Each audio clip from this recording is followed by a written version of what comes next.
సమానత్వం లేదు అని చెప్పడానికి లేదు, వచ్చిన సమస్య. ఎస్సీ ఎస్టీలకి సమానత్వం లేదు అనడానికి లేదు. ఎందుకంటే ఎస్సీ ఎస్టీలకి నంబర్లలో సమానత్వం చూపించడం వల్ల ప్రతి పార్టీకి ఒక ప్రయోజనం నెరవేరుతుంది. పెట్టేవాళ్ళు మాత్రమే అవుతారు. దానివల్ల వాళ్ళు ప్రభుత్వాన్ని ఏర్పాటు చేసుకోగలుగుతారు. ఇప్పుడు బాలకృష్ణ గారు చెప్పిన దానిలో అది అక్షర సత్యం. అంటే ఏంటి? సమానత్వం లేదు అనేది పైకి కనపడేది కాదు, అంతర్గతంగా జరుగుతుంది. ఆ అంతర్గతంగా జరుగుతున్న దానికి మన రాజ్యాంగంలో మూలాలు లేవు. కానీ ఆ రాజ్యాంగం చెప్తున్నది మొత్తం స్పష్టంగా ఏంటంటే సామాజిక న్యాయము, రాజకీయ న్యాయము, అదే రకంగా ఆర్థిక న్యాయం అని చెప్పి. వాస్తవానికి మన రాజ్యాంగంలో ఏవైతే మనం పోరాడగలిగే శక్తినివ్వాలనో అవి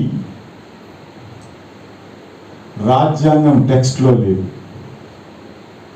అవన్నీ ప్రియాంబుల్లో ఉన్నాయి. దేనిలోనైతే నువ్వు పోరాడడానికి ప్రయత్నం చేయగలుగుతావో వాటిని నియంత్రించడానికి సంబంధించినంత టెక్స్ట్లో ఉంది. దానివల్ల ఏమవుతున్నది అంటే మన రాజ్యాంగం టెక్స్ట్లో ఉండేదాని ప్రకారం పనిచేస్తూ పోయేటప్పుడు జరిగేది ఏంటంటే నిబంధనల ప్రకారము మనకి ఇవ్వవలసిన కోట ఇప్పుడు బీసీలు ఇప్పటికే అంటున్నది అదే. ఎస్సీ ఎస్టీలకి స్పష్టంగా రాజ్యాంగంలోనే పెట్టారు కదా, మీరు మా విషయంలో ఎందుకు ఆ రకంగా చేయడం లేదని చెప్పి 40 ఏళ్ళు వాళ్ళు అన్న తర్వాత 91 నుంచి అయింది. వీటన్నిటికీ కారణాలు ఏంటంటారు? ఒకటి, రాజ్యాంగానికి వెలుపల ఉన్నాయి సమస్యలన్నీ. ఏవైతే నిజమైన సమస్యలు ఉన్నాయో ఆ నిజమైన సమస్యలన్నీ రాజ్యాంగానికి వెలుపల ఉన్నాయి. రాజ్యాంగంలో ఉండేవన్నీ ఎస్సీ ఎస్టీలకు అందుబాటులో ఉన్నాయి అని చెప్పి టెక్నికల్గా చెప్పగలిగే అవకాశం ఉంది. వచ్చిన సమస్య అది. ఏది రాజ్యాంగం బయట ఏమున్నాయి? మొట్టమొదటి, ఏ రోజైతే పూనా ప్యాక్ట్ సంతకం చేయడం తప్పలేదో ఎస్సీ ఎస్టీలు ఖచ్చితంగా వేరే అగ్రకులాలంటే సోషల్లీ డామినెంట్ కమ్యూనిటీస్ మీద ఆధారపడకుండా వాళ్ళు స్వతంత్రంగా నాయకులు కలిగే అవకాశం లేకుండా చేయడం అనేది ఇది రాజ్యాంగానికి బయట ఉంది. టెక్స్ట్లో మాత్రం వీళ్ళకి 15, 7%, 22% ఇస్తామనుంది. అది చేస్తూ పోతూ ఉన్నారు. ఎందుకనంటే 22% ఈ సభ్యులు కానీ ఉన్నట్లయితే ఏ పార్టీ అయినా కూడా మేము రాజ్యాధికారానికి అర్హులము అని చెప్పి ఆ పార్టీ చెప్పుకోవడానికి వీలవుతుంది. కాబట్టి వీళ్ళకి ఖచ్చితంగా ఆయన సీట్లు ఇస్తారు. బయట నుంచి చూసేవాళ్ళకి ఎవరికైనా ఏంటి, మీకు ఇవ్వాల్సిన ఇచ్చారు కదండి. సో దీనిలో ఆ ఎన్నికైన వాళ్ళు ఇప్పుడు మనం ఏమంటున్నాము, మనం చెప్తున్నది ఏంటంటే సామాజిక న్యాయం లేకపోవడం కాదు, వ్యక్తులను గుర్తించకపోవడం. వ్యక్తులను గుర్తించకపోవడం అనేది ఎందుకు జరుగుతున్నది అంటే ఎస్సీ ఎస్టీలు 22% ఉన్న వాళ్ళని పూనా ప్యాక్ట్ ద్వారా డిపెండెంట్గా తయారు చేసిన తర్వాత వీళ్ళందరూ రకరకాల పార్టీల్లో ఉన్న తర్వాత వీళ్ళకి ఒక సామాజికమైన బలం అంటూ ఉండే అవకాశం లేదు. 22% పక్కకు పోయింది.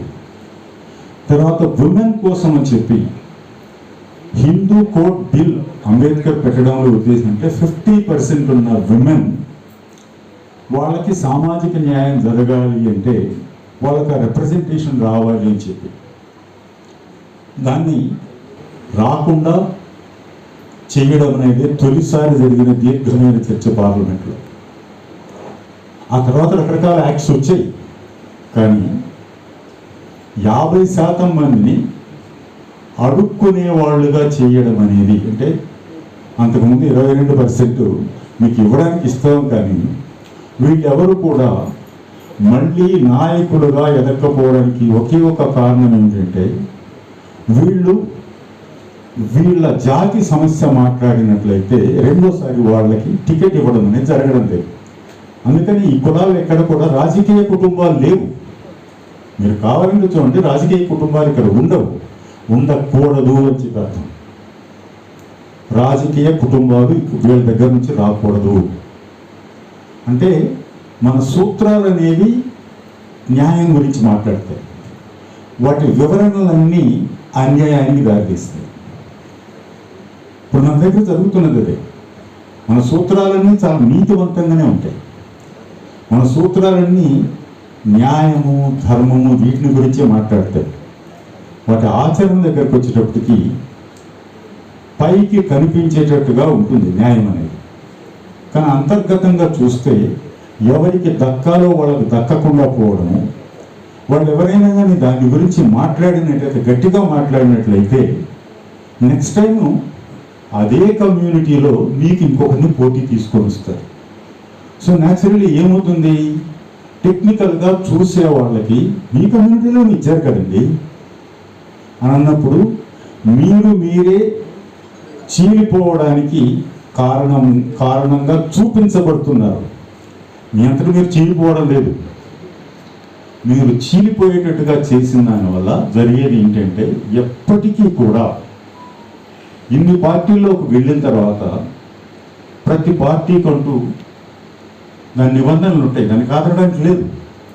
అందువల్ల ఏంటి, వీళ్ళు ఎవరు మాట్లాడి మొట్టమొదటి చేసేసి పార్టీ ఏం చెప్తుందో దాని ప్రకారమే అందరూ ఉండాలి అంటే, ఎస్సీ ఎస్టీలతో సహా, విమెన్ ఉంటే విమెన్తో సహా, మైనారిటీలు ఉంటే మైనారిటీలతో సహా, బీసీలు ఉంటే బీసీలతో సహా అందరూ కూడా పార్టీ నిర్ణయాలకి కట్టుబడి ఉండాలి అనేది.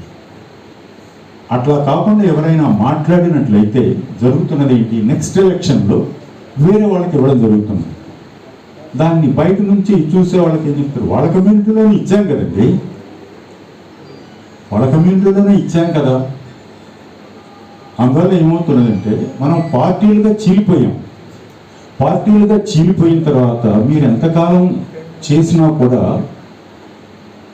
మీరు అన్నారే మా సేవను గుర్తించి అని చెప్పి, ఈరోజు సేవను గుర్తించి ఎవరికి ఏది చేయడం లేదండి, అది గుర్తుపెట్టుకోండి. ఎవరి సేవను గుర్తించి ఎవరికి ఏది చేయడం లేదు. ఎందుకంటే 3 ముక్కల్లో చెప్పాలంటే, ప్రస్తుత రాజకీయం అనేది మీరు డబ్బు పెట్టి టికెట్ కొనగలరా, డబ్బు పెట్టి ఎలక్షన్లో గెలవగలరా, డబ్బు పెట్టి పార్టీలో కొనసాగగలరా. ఇది కామన్. పార్టీ ఏదైనా కావచ్చు కాక, ఇది కామన్ అయిన తర్వాత మన వాళ్ళు తప్పనిసరి పరిస్థితుల్లో ఎంతో కొంతమంది డబ్బు సంపాదించడం కోసం ప్రయత్నం చేస్తున్నారు. వాళ్ళే టికెట్ కొనడానికి ప్రయత్నం చేస్తున్నారు. వాళ్ళలో కొంతమందికి టికెట్ వస్తున్నది. వాళ్ళే ఒకరి మీద ఒకరు కంప్లైంట్ ఇచ్చుకుంటూ,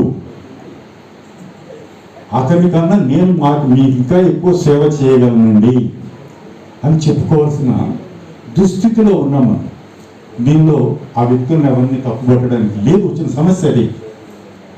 ఎందుకంటే అందరూ కలిసి ఒకే పరిస్థితిలో ఉన్నప్పుడు వాళ్ళలో ఎవడో ఒకడు ముందుకు రావాలి. ఆ ముందుకు వచ్చిన వాడికి మనం సన్మానం చేస్తున్నాం. కానీ దాని వెనుకున్నది ఏంటి, ఆయన కూడా అందరి మాదిరే, అంటే మిగిలిన కులాల వాళ్ళ మాదిరే, అగ్ర కులాల వాళ్ళ మాదిరే ఈ 3 నియమాలని పాటించాడు. డబ్బు పెట్టి కొనుక్కున్నాడు, డబ్బు పెట్టి గెలిచాడు, డబ్బు పెట్టి నేను కొనసాగాలనండి అని చెప్పి పార్టీకి ఒక నమ్మకాన్ని కలిగిస్తున్నాడు. అందువల్ల సేవ చేస్తున్నాం కాబట్టి ఈరోజు మమ్మల్ని గుర్తించండి అని అంటే అది ఏ పార్టీలో కూడా లేదు. ఇప్పుడు ఇదంతా నేను మీకు డిస్కరేజ్ చేయడం కోసం చెప్పడం లేదు. ఎందుకంటే సమస్య మూలాలని మనము జాగ్రత్తగా అర్థం చేసుకోవాలి. సమస్య మూలాలు ఎక్కడున్నాయి, పైకి సూత్రాల ప్రకారము ఖచ్చితంగా మనకు జరుగుతుంది న్యాయమే అని. అంతే, న్యాయం అనేది కూడా కాదు. ఏముంటున్నారంటే మనం రాజ్యాంగానికి మనం బిడ్డలు అంటున్నారు, మిగిలిన వాళ్ళందరూ సవతి బిడ్డలంట, మనం బిడ్డలు అని చెప్పేసి ఆ రకమైన కంటెంప్ట్ అనేది మిగిలిన కులాల్లో వస్తున్నది. దీన్ని మనం ఏ రకంగా అర్థం చేసుకోవాలి, ఏ రకంగా ముందుకెళ్ళాలనేది మనం ఆలోచించుకోవాల్సిన అవసరం ఉంది. ఇప్పుడు ఎంతసేపటికి మనం ఎంతకాలం ఉన్నాము అనేది కాదు ఈరోజు కావాల్సింది. మారుతున్న పరిస్థితులను బట్టి మారుతున్న అవసరాలకు అనుగుణంగా మనం ఉన్నామా? కానీ ఇక్కడెక్కడ కూడా నీతి న్యాయం సమస్య లేదండి. మారుతున్న పరిస్థితులు నీతిగా ఉన్నాయి కాబట్టి మనం అంత నీతికి ఆ స్థాయికి ఎదగలేమని అనుకోవాల్సిన అవసరం లేదు. ఆ నీతి అనేది పడిపోయింది. పడిపోయిన నీతికి అనుగుణంగా మీరు ఉండగలరా? ఉండగలిగే అవకాశం లేదు. డబ్బు ఉండగలిగే అవకాశం లేదు. మీరే చెప్పారు, ప్రతి పార్టీలో చివరికి ఏది మీకు అర్హత నిర్ణయించారు? సఫాయి కర్మచారిగా ఉండడానికి అర్హత నిర్ణయించారు అని చెప్పారు. ఎందుకని?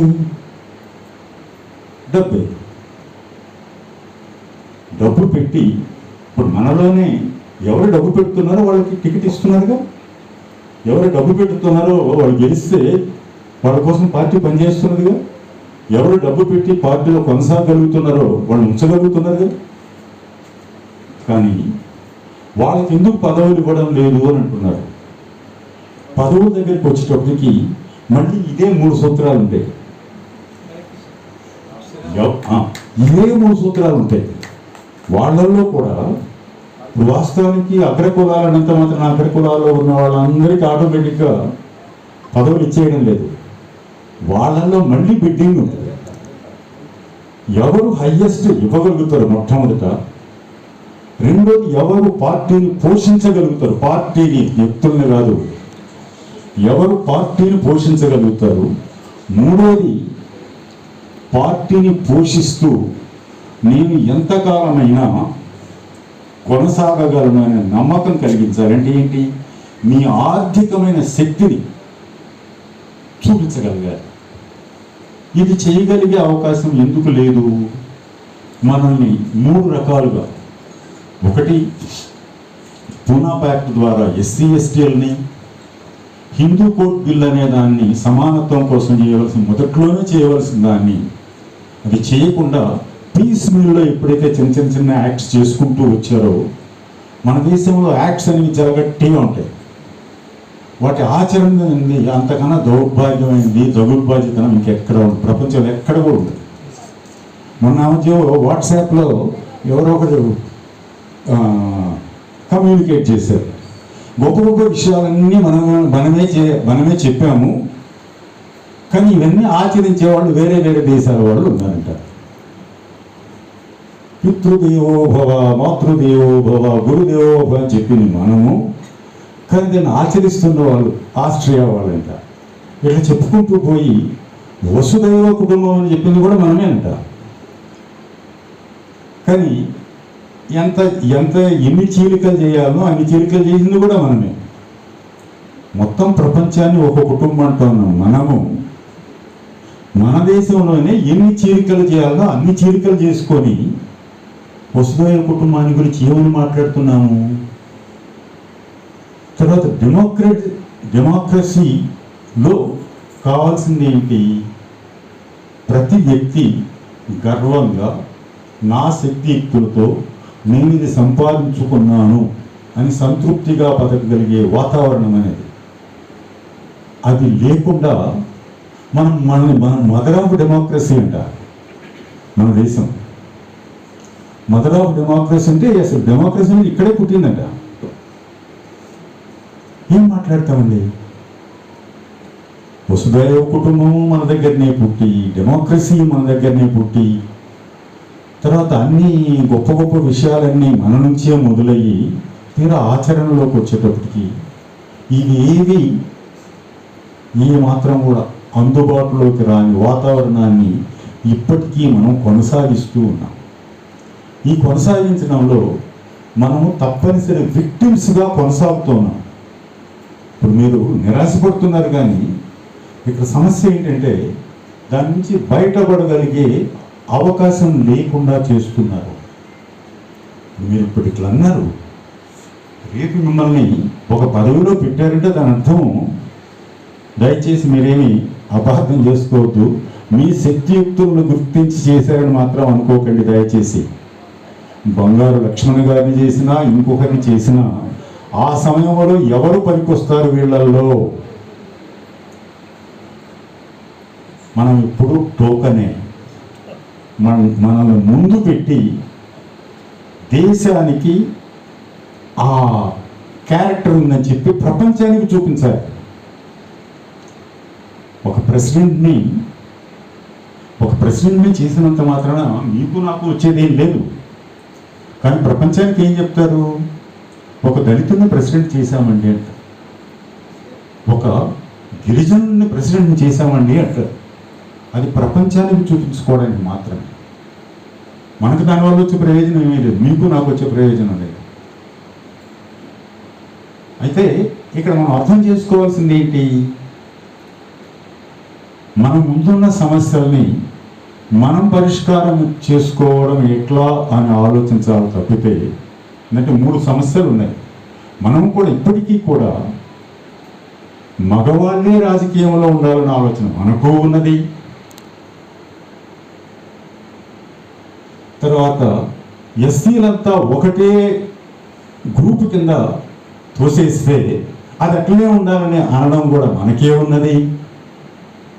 ఎస్సీ ఎస్టీలందరూ వాళ్ళంతా ఒకటి కాదండి, డిఫరెంట్ లెవెల్స్లో ఉన్నవాళ్ళు. వీటిని మనమే ఒప్పుకోవడం లేదు. దానివల్ల ఏంటి? మనలో మనమే కొట్లాడుకుంటూ ఉండక తప్పని పరిస్థితి అది. మనం తప్పుడు వాళ్ళం కాబట్టి కాదు, మనం చెడ్డవాళ్ళం కాబట్టి కాదు, మనము తన్నుకోక తప్పని పరిస్థితిని కల్పించి ప్రతిసారి ఒక ప్రక్క ఉంటూ మనకు మనం శత్రువులమయ్యే పరిస్థితి ఉన్నంత వరకు మనము యూనిటీని గురించి ఏమని మాట్లాడదాము? ఇక మూడోది, ఏ వర్గాన్ని పక్కన మళ్ళీ పెట్టడం అనేది. ఉదాహరణకి ఈరోజు కూడా బీసీల గురించిన కులగణన ఎందుకు చేయరు అంటే 80% ఉన్న ఈ వర్గాలను గురించి స్పష్టత అనేది ఎందుకు రాదు అంటే సామాజిక న్యాయం అనేది మనకు నంబర్స్లో మాత్రమే చూపించి,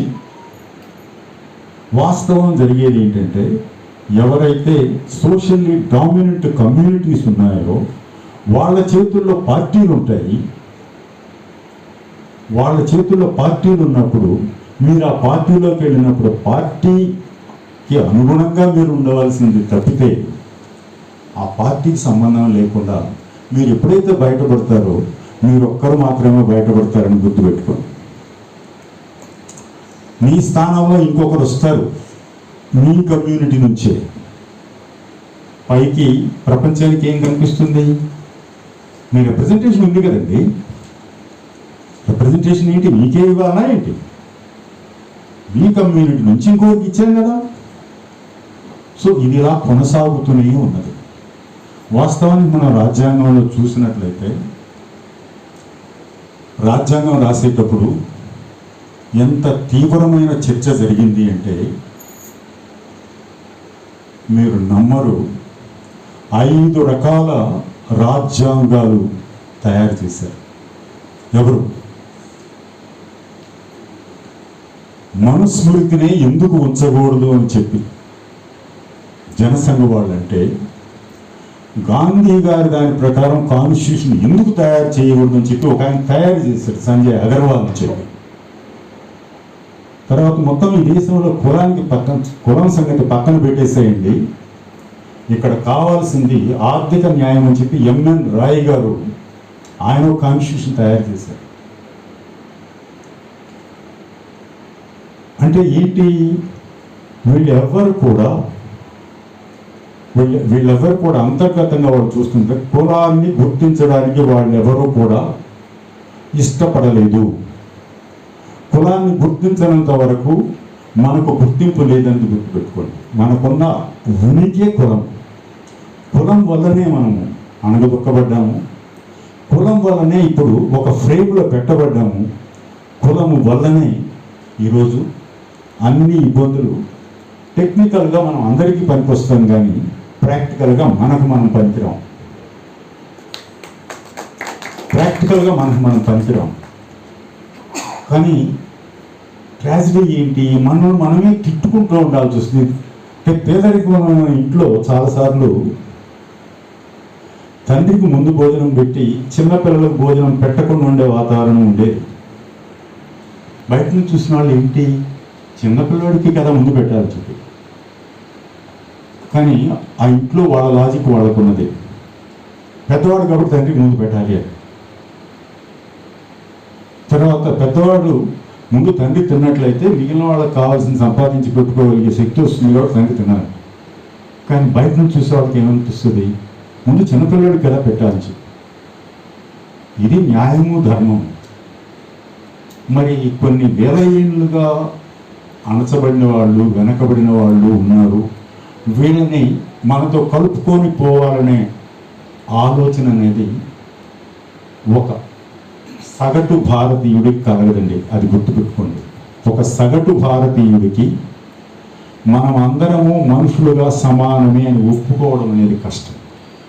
మనలో మనకు కూడా, అది గుర్తుపెట్టుకోండి. మనలో మనకు కూడా అన్నప్పుడు ఏమవుతున్నది, మనం విడివిడిగా ఉంటూ ఒకరితో ఒకరు పోట్లాడుకుంటూ ఉండడం అనేదే మనం రాజకీయం అనుకుంటున్నాం. అంతే తప్పితే సేవ చేయడం అనేది, ప్రజల కోసం చేయడం అనేది కాదు. తర్వాత మనం ఎవరమైతే కొన్ని విషయాలు చెప్తే చాలా దారుణంగా అనిపిస్తాయి, కానీ కొన్ని చెప్పక తప్పదు. కొన్ని ఉదాహరణలు చెప్తాను మీకు. మన గొప్ప నాయకులు అనుకుంటున్న వాళ్ళ మనసులో సామాజిక న్యాయాన్ని గురించి ఎటువంటి ఆలోచనలు ఉండేది. స్వరాజ్యం నా జన్మ హక్కు అన్న ఆయనకి స్వరాజ్యం అంటే ఆయన అభిప్రాయం ఏంటి తెలిసిన? గవర్నర్ జనరల్ లెజిస్లేటివ్ కౌన్సిల్లో ఇండియన్స్ కూడా మీకు రిప్రజెంటేషన్ ఇస్తాము అని అంటే, అప్పుడు కొంతమంది బీసీలు ఏమన్నారంటే మాకు కూడా రిప్రజెంటేషన్ ఇవ్వండి అన్నారు. ఈ స్వరాజ్యం నా జన్మ హక్కు అన్న ఆయన ఏమన్నాడు తెలిసిన? సాకరోళ్ళకి, మంగళోళ్ళకి, కుమ్మరోళ్ళకి, కమ్మరోళ్ళకి, గాండ్లోళ్ళకి నీకేం పని ఆ చట్టసభల్లో? మేము చట్టాలు చేస్తాము, వాటిని ఆచరించడానికి ఉన్నారు మీరు. చట్టసభల్లో చట్టాలు చేయాలని చెప్పి మీరు కోరుకోవడం ఏంటి? అటువంటి కోరికే అసలు అటువంటి ఆలోచన రాకూడదు మీకు. అంటే మన స్వరాజ్యం అంటే ఏంటి? అంతకుముందు ఏది ఉందో అది కొనసాగడానికి స్వరాజ్యం, మార్చడానికి కాదు స్వరాజ్యం. తర్వాత మన పెద్ద నాయకుడు, పెద్ద ఆయన అభిప్రాయం ఏంటి తెలిసిన? రాజకీయము మతము కలిసే ఉంటాయట. తర్వాత పోతే గ్రామాల్లో ఉండే రిపబ్లిక్లతో ఈ దేశము ఒక జాతిగా తయారు కావాలి. మన గ్రామాలు ఏమిటి? మన గ్రామాల్లో ఉన్నది అనేది ఊరు. ఒక సామెత ఉంది మనకి, ఊరు ఉంటే వాడు ఉండదా అని. ఊరు వాడుగా రెండు విడిపోయిన తర్వాత గ్రామ స్వరాజ్యం ఎవరికండి? స్వరాజ్యం ఎవరికి? ఊరికి. వాడలో ఉండేవాళ్ళు యథాప్రకారంగా ఉంటారు. ఎందుకంటే అది మన ఆచారం అండి, అది మన సంప్రదాయం అండి, ఇది మన మతంలో భాగం అండి, ఇది మన నమ్మకాల్లో భాగం అండి అని చాలా స్పష్టంగా 45 ఏళ్ళు రాశారు మన పెద్ద ఆయన. మన పెద్ద ఆయన ఏంటి? దేశానికి మొత్తానికి పెద్ద ఆయన. స్వాతంత్రం అంటే స్వాతంత్రం ఒంటి చేత ఆయన తెచ్చారన్నట్టుగా మాట్లాడతారు. ఇక మూడో ఆయన ఏమన్నాడు తెలిసిన? ఈ దేశంలో మెజారిటీ మెజారిటీ అభిప్రాయమే దేశ అభిప్రాయం కావాలి అంటే ఏమని? ఒక మతము ఈ దేశాన్ని నిర్దేశించాలి, మిగిలిన వాళ్ళందరూ వాళ్ళు ఒప్పుకుంటే ఇక్కడ ఉండాలి. అంటే మెజారిటీ మతం వాళ్ళు ఒప్పుకుంటే మిగిలిన వాళ్ళు ఈ దేశంలో ఉండాలి తప్పితే ఒప్పుకోనంత వరకు ఈ దేశంలో ఉండే అవకాశము, ఉండే హక్కు మీకు లేదు అని. అంటే ఇప్పుడేంటి, మీకు ఎప్పుడైతే ఇవి అంతర్గతంగా ఉన్నంత వరకు, ఈ అంతర్గతంగా ఉన్న ఇప్పుడు నేరుగా స్టేజీ మీదకి వచ్చేసేసి దేశం పేరుతో, దేశభక్తి పేరుతో యువకులందరినీ పాపము, అమ్మో దేశభక్తి అంటే మనకి ఎంతవరకు అర్థం కాదు ఇదేనమాట. సో వాళ్ళకి ఇప్పుడు కొత్త నాయకత్వం దొరుకుతున్నది. ఏమని? ఊళ్ళో ఉండే మెజారిటీ శాతం వాళ్ళని భయపెడుతూ ఉండగలిగినంత వరకు మనం నాయకులుగా ఉంటాం. కాబట్టి మెజారిటీ పార్టీ నాయకత్వం అనేది ఈ దేశానికి నిజంగా ఒక దారి చూపించగలదు అని చెప్పి యంగ్స్టర్స్కి ఎక్కడికక్కడ వాళ్ళ ఏరియాలో నాయకత్వం వచ్చిన దాని వల్ల వాళ్ళు యథాతథంగా మన సమాజాన్ని ఆ రకంగానే ఉంచడానికి ఈరోజు ఇష్టపడుతున్నారు. మన దేశంలోనే కాదు, మొన్న ఎలక్షన్ జరిగాయి, యూరోపియన్ ఎలక్షన్స్లో ఇటువంటి వాతావరణమే కనబడుతున్నది. ఎందుకనంటే ప్రభుత్వాలు చెప్పేదానికి, రాజ్యాంగాలు చెప్తున్న దానికి, వాస్తవంగా జరుగుతున్న దానికి చాలా తేడా కనబడడం వల్ల ఏమవుతుంటే వాళ్ళు ఏం కోరుకుంటున్నారు అంటే మనకు అధికారం వస్తే చాలు కదా. అంటే నా ఊళ్ళో నేను పెత్తనం చేయగలిగితే దేశం సంగతి మనకి ఎందుకండి, నీ ఊళ్ళో నువ్వు పెత్తనం చేయగలగడమే దేశభక్తి పరిస్థితికి వచ్చేసింది ఈరోజు. అట్లా ఎవరికి వాళ్ళు పెత్తనం చేసుకుంటూ ఉండడం వల్లనే మెజారిటేరియన్ థింకింగ్ అనేది రాజ్యాంగాన్ని మించిపోయింది. ఇప్పుడు రాజ్యాంగానికి బయట ఉంది అది, కానీ అదే శాసించగలుగుతుంది. సో 3 ఉన్నాయి మనల్ని శాసిస్తున్నది. ఒకటి, రాజ్యాంగంలో ఉన్నది ఏది కూడా మీకు దక్కలేదు అని అనడానికి వీలు పడడం లేదు, ఎందుకంటే నంబర్స్ ప్రకారం మీకు దక్కుతున్నది. రెండవది, ఈ రాజ్యాంగంలో ఏముందో వాటిని సాధించుకోవడానికి మీ శక్తి చాలడం లేదు. అంటే ఏంటి? డబ్బులు లేదు. రాజ్యాంగంలో ఉన్న వాటిని సాధించుకోవాలంటే మీకు డబ్బులు లేదు. మూడవది ఏంటి? మనం ఏవేవైతే ప్రపంచవ్యాప్తంగా జరుగుతున్నావో ప్రపంచంలో మనకంటూ ఒక ప్రత్యేకమైన స్థానం ఉండాలనే పేరుతో ఈ వర్గాల మీద మాత్రమే ఆంక్షలు ఉంటాయి. వీళ్ళు ఏం తింటారు, ఏం కట్టుకుంటారు, ఎక్కడ ఉంటారు, ఏం మాట్లాడతారు, వీటన్నిటిని చూడడానికి పార్టీలు ఉన్నాయి. మీకు ఒకసారి పార్టీలోకి వెళ్ళిన తర్వాత పార్టీకి బద్దులుగా ఉండక తప్పదు. కాబట్టి ఈ మూడింటిని మనం ఏ రకంగా చూస్తాం? ఎందుకంటే ఎంతకాలము మన ఆవేదన వ్యక్తం చేసినా, ఎంతకాలం వ్యక్తం చేసినా, ఎంతకాలానికైనా కానీ వేరే రకంగా అపార్థం చేసుకోకండి, మనం అడుక్కోక తప్పని పరిస్థితిలోనే ఉన్నాం. అడుక్కోక తప్పని పరిస్థితుల్లో ఉంటూ అడుక్కోవడంలో పోటీ పడుతున్నాం. మనలో మనమే అడుక్కోవడంలో పోటీ పడుతున్నాం. సేవ అని అంటే కాళ్ళు పట్టుకోవడంలో పోటీ పడుతున్నాం. ఆడికన్నా నేను బాగా ఒత్తగలనండి కాళ్ళు, అది కూడా డబ్బులు ఇచ్చి నేను బాగా కాళ్ళు ఒత్తగలనండి. మామూలుగా అయితే కాళ్ళు ఒత్తే డబ్బులు ఇవ్వాలి,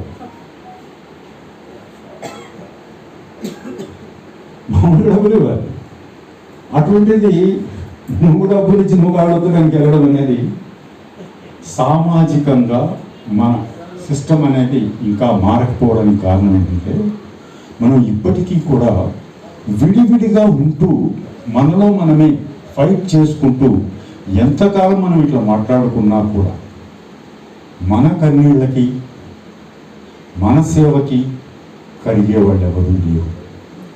అంటే ఒక టిపికల్ ఇండియన్ మెంటాలిటీ ఏమిటి అంటే పైన వాడి కాళ్ళు పట్టుకో, కింద వాడి తొక్కి. ఇది టిపికల్ ఇండియన్ మెంటాలిటీ. దాన్ని మనం ఏం చేయలేము. అన్నప్పుడు ఏంటి, మనం కూడా అదే పని చేస్తున్నాం. అవకాశం వస్తే పైన వాడి కాళ్ళు పట్టుకో, కింద వాడిని తొక్కి. ఇట్లా చేసుకుంటూ మనం ఉన్నంత కాలం ఇప్పుడు ఈరోజు మీ ఆవేదన నాకు అర్థమైంది, కన్నీళ్ళు కూడా అర్థమవుతున్నాయి. కానీ కన్నీళ్ళకి ఇప్పుడు కరిగేవాళ్ళు ఎవరు లేరు. ఆవేదనల గురించి కూడా పట్టించుకునేవాళ్ళు ఎవరు లేరు. కాబట్టి ఈరోజు మీరు అన్నట్టుగా మన నాయకులు ఎందుకు గుర్తించడం లేదు అని అంటే, గుర్తించడానికి కావలసిన పెట్టుబడి మన దగ్గర ఉందా? గుర్తింపుకు పెట్టుబడి అవసరం. ఆ పెట్టుబడి మన దగ్గర లేదు. సరే, ఇప్పుడు ఈరోజు మనం అందరం కలిసి మన ఆవేదనను చాలా బలంగా దృఢంగా వ్యక్తం చేశాము. మనం అందరినీ కూడా ఇంతకాలం ఉన్న వాళ్ళని గుర్తించండి, గమనించండి అని కూడా మీ అందరితో పాటు నేను కూడా బలంగా కోరుకుంటున్నాను. ఈ సభ ఉద్దేశము నెరవేరాలని కూడా నేను కోరుకుంటున్నాను, బలంగా కోరుకుంటున్నాను.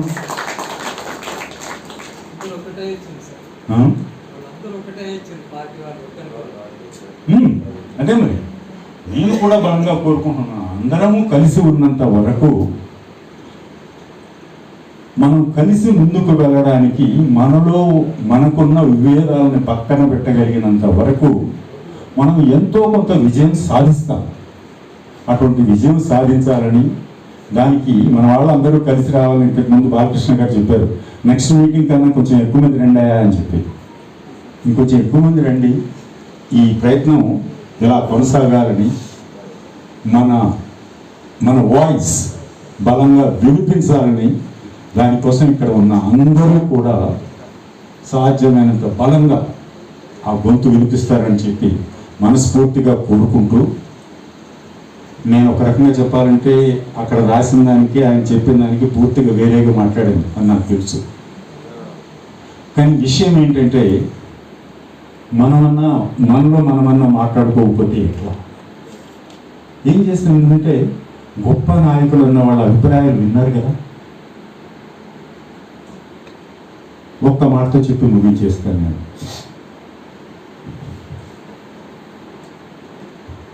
ఎస్సీ ఎస్టీలకి ప్రత్యేక నియోజకవర్గాలు చివరి దాకా వచ్చిన అసలు ఇవ్వాలని చెప్పి, అయితే ఈ లోపల అనుకోకుండా ఇంకా స్వతంత్రం వస్తుంది అనే టైంలో కమ్యూనల్ రైట్స్ అయితే జరిగాయి. ఆ జరిగినప్పుడు మన దేశానికి పెద్ద ఆయన మహాత్ముడు ప్రపంచవ్యాప్త ఆయన ఏమన్నంటే, వీళ్ళకి ప్రత్యేక నియోజకవర్గాలు ఇస్తే ఈ దళిత గూండాలు, ఆ మైనారిటీ గూండాలు కలిసి మన వాళ్ళని ఏం చేస్తారో కదా. మన వాళ్ళు ఎవరండి? ఏ 4%? అగ్రవర్ణాలు. ఈ దళిత గూండాలు, ఈ మైనారిటీ గూండాలు, వీళ్ళిద్దరు కలిసి మనల్ని ఏం చేస్తారో అందుకని మిగిలిన సంగతులు ఎట్లన్నా ఉన్నాయి. కానీ సిక్కులకి ఇస్తేవని, ఇంకెవరికన్నా ఇస్తేవని, కానీ వీళ్ళిద్దరికి మాత్రం ఇవ్వకూడదు. సో అది మరి మన జాతి పితకే ఉంటే పిల్లలకు ఉండదా? పిల్లలకు కూడా అదే కొనసాగుతూ ఉన్నది. దీన్ని మనం బ్రేక్ చేయడం ఎట్లా ఆలోచించండి. చేయగలుగుతారని, మనం చేయగలుగుతామని నాకు ఆశ అయితే ఉంది. Let's do with all our might. Wish you all the best. Thank you.